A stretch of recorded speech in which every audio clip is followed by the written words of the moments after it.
प्रणाम सभी मित्रों को। आज हम चर्चा कर रहे हैं उत्तर बिहार की मिट्टियों के बारे में। तो उत्तर बिहार की मिट्टी का निर्माण हिमालय से निकलने वाली नदी गंडक, बूढ़ी गंडक, कोसी, महानंदा और इसकी सहायक नदी से हुआ है। इसमें पहला पर्वतपातीय मिट्टी जिसे पिडमोंट के नाम से भी जानते हैं।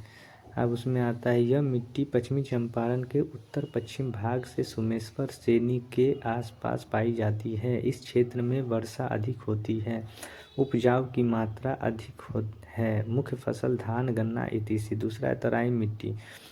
उसमें पॉइंट है, पश्चिमी चंपारण उत्तर से किशनगंज पूरब तक 5 से 7 किलोमीटर चौड़ी तराई मिट्टी कहलाती है।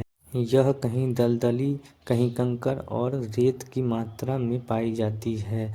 इसमें उर्वरता और आर्द्रता भी पाई जाती है। यह हल्के भूरे या पीले रंग की होती है। मुख्य फसल इसका धान, पटसन और गन्ने हैं। तीसरा हमारा है पुरानी जलोढ़, जिसे पांगर मिट्टी भी कहते हैं। यह मिट्टी उन जगहों पर पाए जाते हैं जहाँ प्रतिवर्ष बाढ़ आता है।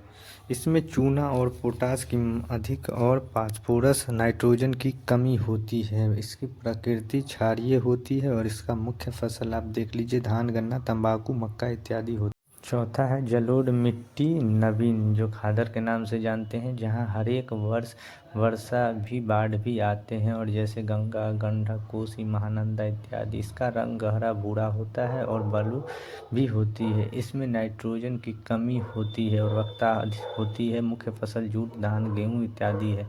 अब दक्षिण बिहार के बारे में चर्चा करते हैं। दक्षिण बिहार की मिट्टी का विस्तार गंगा नदी तथा छोटा नागपुर पठार के मध्य है। पहला आ गया लाल मिट्टी, जिसे ताल के नाम से भी जानते हैं।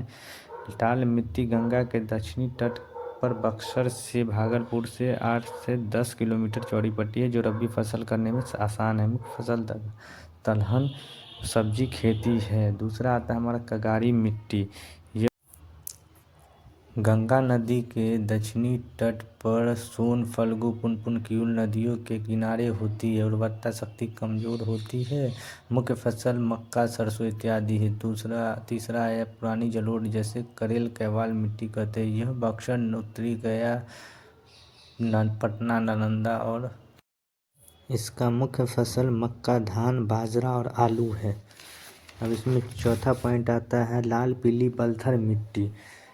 15 किलोमीटर चौड़ी पट्टी जमुई, मुंगेर से खड़गपुर पहाड़ी क्षेत्र में, बांका, नवादा, औरंगाबाद पठारी क्षेत्र में पाई जाती है। उर्वरकता शक्ति कमजोर होती है। मुख्य फसल इसमें मक्का, अरहर इत्यादि आते हैं। मुख्य बिंदु लाल बलुई मिट्टी के बारे में, जो कैमूर, रोहतास के पठारी क्षेत्रों में पाए जाते हैं। मुख्य फसल ज्वार, बाजरा और मक्का है।